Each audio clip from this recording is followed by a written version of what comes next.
क्योंकि छोटे बच्चे ने क्या बोला है कि जितना भैया को मिलना चाहिए उसका 2 गुना हमको चाहिए। तो अब समझिए, यही है एक्चुअल रेशियो का मतलब। हेलो बच्चा लोग, कैसे हो? उम्मीद करते हैं सभी लोग बहुत ही बढ़िया होंगे। तो आज के इस वीडियो में हम लोग सीखने वाले हैं बेसिक मैथ्स के अंतर्गत एक बहुत ही important topic, ratio and proportion. इस टॉपिक के लिए आप में से ही एक लोगों ने रिक्वेस्ट किया था, तो चलिए आपके रिक्वेस्ट पर आज हम लेकर आ चुके हैं रेशियो एंड प्रोपोर्शन। तो रेशियो एंड प्रोपोर्शन में आगे और भी पार्ट आने वाले हैं, तो ये उसका पहला पार्ट है। उम्मीद करते हैं कि आगे भी आप इसी तरह से सीखते रहेंगे। पहले आप आज का वीडियो देखिए और इसके बाद और भी पार्ट आने वाले हैं, उसको भी आप अच्छे से सीखिएगा।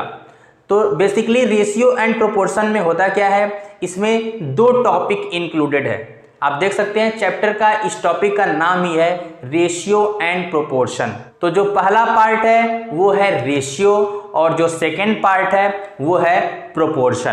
तो इसमें सबसे पहले हम लोग सीखेंगे रेशियो के बारे में, और रेशियो सीखने के बाद ही आप प्रोपोर्शन सीख पाएंगे, क्योंकि प्रोपोर्शन पूरी तरह से रेशियो पर डिपेंडेंट है। बिना रेशियो सीखे आप प्रोपोर्शन नहीं सीख सकते। तो चलिए सबसे पहले बात करते हैं कि आखिर रेशियो क्या होता है। जैसे कि मान लीजिए हमारे पास 2 क्वांटिटीज हैं ए और बी, इनको हम फ्रैक्शन के फॉर्म में लिख रहे हैं। जैसे कि हमने लिख दिया है a/b, तो यही क्या है, इनके रेशियो को रिप्रेजेंट करता है। अभी हम डीप में जाकर आपको रेशियो का एक्चुअल मीनिंग बताएंगे। पहले आप जो भी हम यहाँ पर बता रहे हैं उसको समझते रहिए, अभी हम इसके एक्चुअल मतलब को भी समझेंगे। फिलहाल अभी आप इतना समझिए कि रेशियो क्या है। 2 क्वांटिटीज हमने लिया है, उनको हमने फ्रैक्शन के फॉर्म में लिख दिया, तो ये क्या करता है, इनके रेशियो को बताता है, जिसको हम लोग a/b फॉर्म में भी लिखते हैं। इसको क्या पढ़ते हैं, a/b, a/b। लेकिन आपको ध्यान क्या रखना है रेशियो में, कि रेशियो हमेशा सिमिलर टाइप की क्वांटिटीज का ही निकालते हैं। सिमिलर टाइप की क्वांटिटीज का मतलब क्या है, जैसे कि अगर a लेंथ है, अगर a लेंथ को रिप्रेजेंट करता है तो b भी लेंथ को रिप्रेजेंट करना चाहिए। अगर a स्पीड है तो b भी स्पीड होनी चाहिए। अगर a मनी को रिप्रेजेंट करता है तो b भी मनी को रिप्रेजेंट करना चाहिए। जैसे कि अगर मान लीजिए a है 5 मीटर एंड b है 10 मीटर, तो a और b का अगर रेशियो निकालेंगे हम लोग तो क्या करेंगे, इस तरह से निकाल लेंगे। a/b क्या हो जाएगा, 5 metre divided by 10 metre. Okay, तो यहां से क्या हो जाएगा, ये 5 से 10 डिवाइड हो जाएगा, यानी कि ऊपर 1 हो जाएगा, तो यहाँ पे हो जाएगा 1/2। यानी कि अगर हम लोग इसको रेशियो फॉर्म में लिखें तो ऐसे लिख सकते हैं, a/b क्या है, 1:2। a/b क्या हो गया, 1:2। तो a/b यहाँ पर 1:2 है, जो कि इन दोनों ही लेंथ के रेशियो को बता रहा है। इसका मतलब क्या होता है, अब देखिए अगर रेशियो के एक्चुअल मीनिंग की बात करें उसको हम लोग समझते हैं। हमने यहाँ पर क्या लिया था, a एक लेंथ है जो कि 5 मीटर है और b एक लेंथ है जो कि 10 मीटर है। तो ध्यान से आप देखेंगे तो ये जो b है वो a का 2 गुना है। तो रेशियो एक्चुअल में यही बताता है कि दोनों क्वांटिटी एक दूसरे से किस तरह से जुड़ी हुई हैं, कौन किसकी कितनी गुनी है, यही बताता है रेशियो। यहां पर a 5 मीटर था, b 10 मीटर था, तो इनका रेशियो क्या मिला, 1:2। तो ध्यान से देखिए ये सिंपलेस्ट फॉर्म है। अब इससे ज्यादा इसको सिंपल नहीं किया जा सकता। तो 1:2 यानी कि अगर पहला वाला 1 मीटर है तो दूसरा वाला कितना होना चाहिए, 2 मीटर। यानी कि दूसरा वाला पहले वाले का 2 गुना है। एक में अगर 2 का गुणा करेंगे तो क्या आ जाएगा, 2 आ जाएगा। यानी दूसरा वाला पहले वाले का 2 गुना है। तो देखिए यहां पर भी तो वही हो रहा है, पहला वाला 5 मीटर था, दूसरा वाला 10 मीटर, यानी कि दूसरा वाला पहले वाले का 2 गुना है। तो रेशियो एक्चुअल में यही बताता है कि कोई भी क्वांटिटी एक दूसरे से किस तरह से जुड़ी हुई है। एक क्वांटिटी दूसरे क्वांटिटी की 2 गुनी है, 3 गुनी है, 4 गुनी है, 5 गुनी है, यही सब रेशियो हमको बताता है। अब हम आपको बताते हैं कि एक्चुअल में स्टूडेंट गलती कहां पर करते हैं रेशियो निकालने में। अगर आप हमको पहले से फॉलो करते हैं, पहले से आप हमारे वीडियोस देखते हैं, तो आपको पता होगा कि जब भी हम कोई भी टॉपिक पढ़ाते हैं तो ये ध्यान में रखकर पढ़ाते हैं कि स्टूडेंट को एक्चुअल में प्रॉब्लम कहां पर होता है। देखिए, सही तरीका हमेशा यही होता है, किसी को कुछ भी सिखाना हो तो बिल्कुल सही तरीका यही है कि अपने आप को एक स्टूडेंट की तरह कंसिडर करना पड़ता है और सोचना पड़ता है, बैक में जाना पड़ता है कि जब हमने ये क्लास 6 में 7th में जब पढ़ा होगा तो मुझे उस समय क्या समस्या आई रही होगी, जब टीचर हमको समझाए होंगे तो हमने इसको कैसे समझा होगा, क्या चीजें हमने सीख पाई होंगी, क्या चीजें हमारे मन में डाउट रही होंगी। उन सब बातों को ध्यान में रखकर हम आपको बताते हैं कि अगर कोई भी कॉन्सेप्ट आप पढ़ रहे हैं तो उसका आप गलत मीनिंग ना समझ लें, जो भी यहाँ पर बता रहे हैं उसी को समझें, और जहां पर आप गलती कर सकते हैं वहां पर हम इंडिकेट पहले ही कर देते हैं ताकि आपसे बाद में गलती ना हो। तो चलिए बात करते हैं आगे कि आप गलती इसमें कहां पर करते हैं। अगर हम यहां पर ले लें a बराबर 5 मीटर और b बराबर ले लें, मान लीजिए इसको हमने ले लिया 20 सेंटीमीटर। अब मेरा आपसे क्वेश्चन है, आपको बताना है a/b। अब a/b का मतलब क्या होता है, a/b यानी कि a डिवाइडेड बाई b।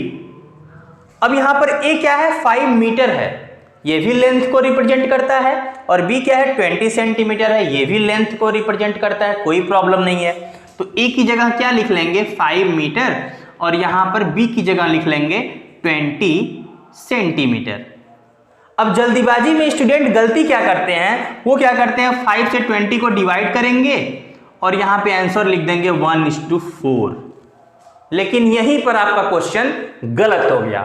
गलत क्यों हो गया, आपको ये ध्यान में रखना है कि कभी भी आप रेशियो निकालते हैं तो जो भी क्वांटिटीज हैं उनका यूनिट भी सेम होना चाहिए। अगर दोनों का यूनिट सेम नहीं है तो सबसे पहले आपको यूनिट को सेम करना पड़ेगा, उसके बाद आप डिवाइड करके उसको सिंपलेस्ट फॉर्म में लिखेंगे। उम्मीद करते हैं आप समझ गए होंगे। जैसे कि इस क्वेश्चन में गलती क्या हुआ है, यहां पर ये 5 मीटर है और ये यहां पर 20 सेंटीमीटर है। एक मीटर में है तो दूसरा सेंटीमीटर में है, तो सबसे पहले हमको क्या करना पड़ेगा, या तो दोनों को मीटर में कन्वर्ट कर लें या तो दोनों को सेंटीमीटर में कन्वर्ट कर लें। तो देखिए, तो इस क्वेश्चन का एक्चुअल आंसर क्या होगा, किस तरीके से हम इसको सॉल्व करेंगे हम लोग देखते हैं। तो देखिए यहां पर क्या था, 5 मीटर है और 20 सेंटीमीटर है, तो 5 मीटर और 20 सेंटीमीटर। तो हम क्या करेंगे, 5 मीटर की जगह पे लिख लेंगे, 5 में 100 का मल्टीप्लाई करते हैं तो क्या हो जाता है, वो बदल जाता है सेंटीमीटर में। तो यहां पे हो जाएगा 5 × 100 सेंटीमीटर। तो मीटर को हमने सेंटीमीटर में कन्वर्ट कर दिया और ये ऑलरेडी सेंटीमीटर में है तो इसको ऐसे ही रहने देते हैं 20 सेंटीमीटर। अब यहां पर डिवीजन कर लेते हैं, तो 20 से ये कैंसिल हो जाएगा 5 टाइम्स में, ओके, और ये हो जाएगा 5 में 5 का मल्टीप्लाई 25। अब देखिए डिनोमिनेटर में क्या बचेगा, यहां पर कुछ भी नहीं दिखाई दे रहा है तो यहां पर 1 तो होगा ही, ओके। तो ये क्या हो जाएगा 25:1, ये हो जाएगा A/B। उम्मीद करते हैं आप समझ गए होंगे। इसी क्वेश्चन में अगर आपसे B/A पूछ ले तो उसको कैसे लिखेंगे, B/A क्या हो जाएगा, बस इसी को रिवर्स कर दीजिए, B/A करेंगे तो 1:25, मतलब वही है, A 25 होगा तो B 1 होगा, यानी कि A वाला B वाले का 25 गुना है। सेम वही बात यहां पर भी लिखा हुआ है, A वाला 25 है तो B वाला 1 है, यानी कि A वाला B वाले का 25 गुना है। दोनों मतलब सेम ही है, बस दोनों को लिखने का तरीका अलग अलग है। अब आपको और बेहतर ढंग से समझाने के लिए रेशियो के बेसिक मतलब पर थोड़ा सा और हम लोग डिस्कस करने वाले हैं। तो देखिए, अगर रेशियो है A और B का, तो कभी भी आप A में और B में किसी भी सेम नंबर से मल्टीप्लाई कर देते हैं तो रेशियो पर कोई भी फर्क नहीं पड़ता है। A/B यहाँ पे लिखा हुआ है, आप किसी भी सेम नंबर से मल्टीप्लाई करें, ध्यान रखिएगा सेम नंबर। अगर आप इसमें m का मल्टीप्लाई कर देते हैं MA और इधर भी MB तो कोई फर्क नहीं पड़ता है रेशियो पर।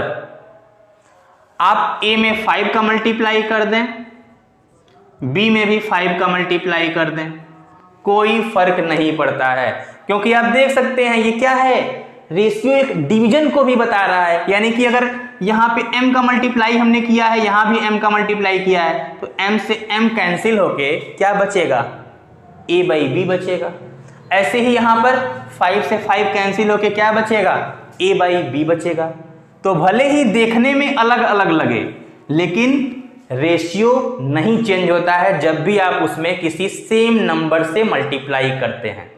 जैसे अगर हम यहाँ पर एक रेशियो लिख लें 1:2, 1/2, न्यूमरेटर में और डिनोमिनेटर में दोनों ही क्वांटिटी में आप 2 का मल्टीप्लाई कर दीजिए तो क्या मिलेगा, 1 में 2 का अगर मल्टीप्लाई करेंगे तो क्या हो जाएगा, ये हो जाएगा 1 में 2 का मल्टीप्लाई करने से 2, यहाँ भी 2 का मल्टीप्लाई कर दीजिए तो ये हो जाएगा 4। अगर हम इसी में 3 का मल्टीप्लाई कर दें, इसमें भी 3 का मल्टीप्लाई कर दें तब क्या होगा, यहाँ पे 3 और यहाँ पे कितना हो जाएगा 6, 2 में 3 का मल्टीप्लाई 6। भले ही आप अब 3/6 है यहाँ पर, अब चाहे तो आप इसी में 2 का मल्टीप्लाई कर लें, मान लीजिए हमारा मन कर रहा है इसी में 2 का मल्टीप्लाई कर लें तो कितना हो जाएगा 6 और यहाँ पे 12। तो रेशियो में कभी भी आप सेम नंबर से मल्टीप्लाई करते हैं तो वहां पर कोई चेंज नहीं होता है। आप देख सकते हैं, ध्यान से आप देखिए, हमने क्या किया, जिस नंबर से हमने न्यूमरेटर में मल्टीप्लाई किया उसी नंबर से हमने डिनोमिनेटर में भी मल्टीप्लाई किया है हर जगह पर। तो यहाँ पर आप देख सकते हैं कि ये 1/2 है, अगर 2 से 4 को डिवाइड करेंगे तो यहाँ भी 1/2, 3 6 यहाँ पे डिवाइड करेंगे 1/2, 6 12 यहाँ पे डिवाइड करेंगे 1/2। यानी कि रेशियो में कोई चेंज नहीं आया। भले ही नंबर देखने में अलग अलग लग रहा है लेकिन रेशियो में कोई चेंज नहीं आया है। यही रेशियो का बेसिक मतलब होता है। भले ही आपको नंबर अलग अलग दिखे लेकिन वो नंबर एक दूसरे से किस तरीके से जुड़े हुए हैं वो बात नहीं बदली है। क्योंकि आप हर जगह देख सकते हैं कि यहाँ पर 1 है तो यहाँ पर 2 है, यानी कि ये वाला इसका 2 गुना है, 2 गुना है। ऐसे यहाँ पर देखिए 4 है, यहाँ पर 2 है, 2 का 2 गुना 4, यहाँ पर 6 है, यहाँ पर 3 है, 3 का 2 गुना 6, यहाँ पर 12 है, यहाँ पर 6 है, 6 का 2 गुना 12। तो हर जगह वो जो रेशियो है वो मेंटेन है। क्यों मेंटेन है, क्योंकि हमने सिमिलर नंबर से न्यूमरेटर और डिनोमिनेटर में मल्टीप्लाई किया है। देखिए अक्सर होता क्या है कि क्वेश्चन सॉल्व करना हर कोई समझ लेता है कि इस तरीके से क्वेश्चन सॉल्व करना है, पैटर्न समझ लेता है स्टूडेंट और क्वेश्चन सॉल्व करते रहता है। लेकिन क्वेश्चंस को फील करके सॉल्व करने का मजा ही अलग होता है। तो हम चाह रहे हैं कि आप क्वेश्चन को अच्छे से फील करें, इसलिए आपके सामने एक एग्जाम्पल और रखते हैं। तो मान लीजिए किसी घर में 2 छोटे छोटे नन्हे मुन्ने प्यारे प्यारे बच्चे हैं, एक छोटा बच्चा है और एक बड़ा बच्चा है, दोनों भाई हैं। तो अक्सर जो छोटे बच्चे होते हैं ना बहुत शरारती होते हैं। तो एक है बड़ा बच्चा और दूसरा है एक छोटा बच्चा, ठीक है। तो छोटा बच्चा क्या बोलता है अपने मम्मी से कि मम्मी भैया को जितना रुपये देना उसका 2 गुना मुझको देना। तो अगर मम्मी क्या करती हैं, बड़े बच्चे को 1 रुपया देती हैं, तो छोटा बच्चा क्या बोल रहा है, हमको भैया जितना भैया को देना उसका 2 गुना देना। यानी कि भैया को अगर 1 रुपया मिलेगा तो छोटे बच्चे को 2 रुपया मिलेगा। अगर भैया को 2 रुपया मिलेगा तो छोटे बच्चे को 4 रुपया मिलेगा, क्योंकि छोटे बच्चे ने क्या बोला है कि जितना भैया को मिलना चाहिए उसका 2 गुना हमको चाहिए। तो इनको 2 रुपया मिलेगा तो इसको 4 रुपया, 2 का 2 गुना 4। ऐसे ही अगर भैया को 5 रुपया मिलेगा तो छोटे बच्चे को 5 का 2 गुना 10। अगर भैया को 50 रुपया मिलेगा तो छोटे बच्चे को 100, इसका 50 का 2 गुना 100। तो अब समझिए यही है एक्चुअल रेशियो का मतलब। यहाँ पर छोटे बच्चे का डिमांड क्या था कि जितना भैया को पैसा देना उसका दोगुना ही चाहिए, उसके नीचे मैं नहीं मानूंगा। तो यहाँ पर आप देखिए हर जगह वो जो रेशियो है वो मेंटेन है। तो यही रेशियो का एक्चुअल मतलब है। यहाँ पर 1:2 है, ध्यान से यहाँ पर देखिए, यहाँ पर 2 और 4 है। अगर आप इससे इसको डिवाइड करते हैं तो क्या हो जाएगा 1:2। अगर इससे आप इसको डिवाइड करते हैं 1:2, 50 से 100 को काटते हैं 1:2। तो भले ही भैया को 50 रुपया मिला और छोटे बच्चे को 100 रुपया मिला, चाहे भले ही 1 रुपया और 2 रुपया मिला, लेकिन रेशियो हर जगह मेंटेन है। 1:2 का रेशियो ही है, यानी कि जितना बड़े बच्चे को मिला है उसका दोगुना हर जगह छोटे बच्चे को मिला हुआ है। यही है रेशियो का एक्चुअल मीनिंग।